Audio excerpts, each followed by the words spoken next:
Well, hello and welcome to Evening Jesus as we move through our theme, Holy Week from Home. We're spending our time together diving into the last week of Jesus' life.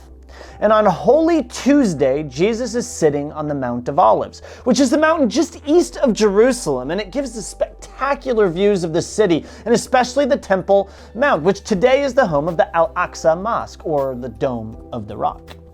And Jesus begins, while he's on the Mount of Olives, he begins a conversation with his followers, and it all gets started this way. Here's what we read. Some of his disciples were remarking about how the temple was adorned with beautiful stones and with gifts dedicated to God. But Jesus said, "As for what you see here, the time will come when not one stone will be left on another. Every one of them will be thrown down." These are kind of depressing words, honestly, right? And Jesus is predicting the destruction of the Jewish temple in Jerusalem. And he would go on in this conversation that you can actually read. We don't have time to read the whole thing tonight, but you can read from Luke's biography of Jesus in chapter 21, verses 5 through 33.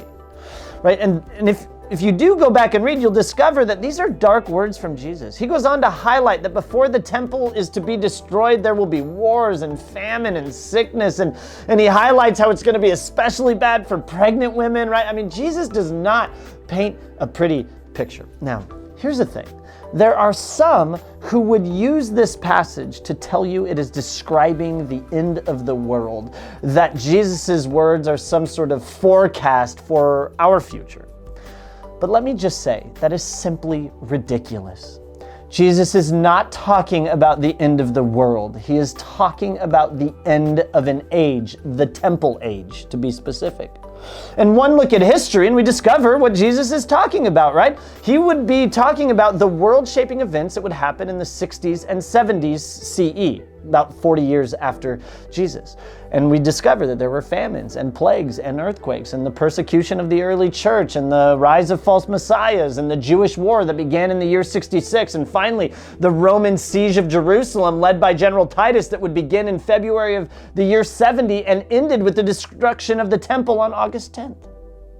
And here's how we know. Here's proof positive we know Jesus isn't talking about the end of the world, and he was talking about events that would happen 4 decades or so after him.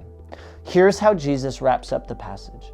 "Truly I tell you, this generation," let me emphasize, this generation will certainly not pass away until all these things have happened.